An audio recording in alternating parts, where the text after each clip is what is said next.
ఓ పక్క ప్రభుత్వం తరుగు పేరుతో వడ్ల విక్రయాలలో కోతలు పెట్టవద్దని చెప్తున్న రైస్ మిల్ నిర్వాహకులు క్వింటాల్కు 8 నుంచి 10 కిలోల వరకు వడ్లను తరుగు పేరుతో తీసేశారని గణపురం మండలం బుద్ధారం గ్రామ రైతులు ఆరోపించారు.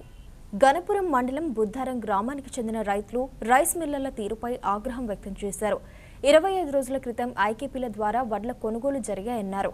ఐకేపీ నుండి వడ్లను కొన్న నిర్వాహకులు చిట్యాల మండలంలోని రైస్ మిల్లుకు తరలించారని, కొనుగోలులో తరుగు పేరుతో ధాన్యాన్ని తీసేయొద్దని అధికారులు ప్రభుత్వం చెప్తున్నా సదరు రైస్ మిల్ నిర్వాహకులు 8 నుంచి 10 కిలోల వడ్లను తరుగు పేరుతో కట్ చేశారని బుద్ధారం రైతులు ఆందోళన చెందుతున్నారు. అధికారులు పట్టించుకొని తమకు న్యాయం చేయాలని అన్నదాతలు కోరుతున్నారు. మాది బుద్ధారం గ్రామం, గణపూర్ మండల్. మేము బుద్ధారం రైతులం.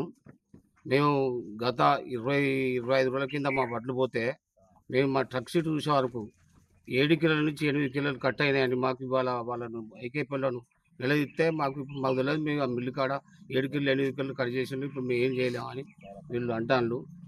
మాకు మంచి వడ్లు, సన్న వడ్లు అయితే కామన్ కింద దొడ్డు వడ్లని కట్ చేసి ఇచ్చిండు. డబ్బున ఇప్పుడు ఆ వడ్లు ఒక లారీ కుక్కంటికి 60 బస్తాలు 70 బస్తాలు ఇట్లా కట్ చేసి 11 లారీలు వైసీపీ మిల్లు కాడికి పోతే ఆ 12 లారీలు కూడా అట్లే మొత్తం కట్ చేసి జరిగింది. రైతులు బోలున్న వాళ్ళు ఇప్పుడు ఇద్దరిదాకా వాళ్ళకి తెలియదు. ఆ పైసలు కూడా వేరే అకౌంట్లలో కొట్టిండు వీళ్ళు. ఆ కొట్టుకునే దాంట్లో వీళ్ళకి కూడా రైతులకు ఎవరో తెలియదు. తీర దగ్గరికి వచ్చే వరకు పలానా రైతు దాంట్లో కొట్టినాడు. ఒక్కొక్క లారీ ఒక్కరు సొంతం కొట్టి ఆ వాళ్ళ దగ్గర వేయాలకి ఏమంటే మాకు తెలియదు. మా వడ్ల పైసలు అయితే పడ్డాయని ఇప్పుడు చెప్పేదాకా వాళ్ళని పిలిచి అయ్యేదాకా తెలియదు. 7 కిలోలు 8 కిలోలు అట్లా కట్ చేసి వాళ్ళ మీద తగిన అధికారులు చర్య తీసుకోవాలని మేము కోరుకుంటున్నాం.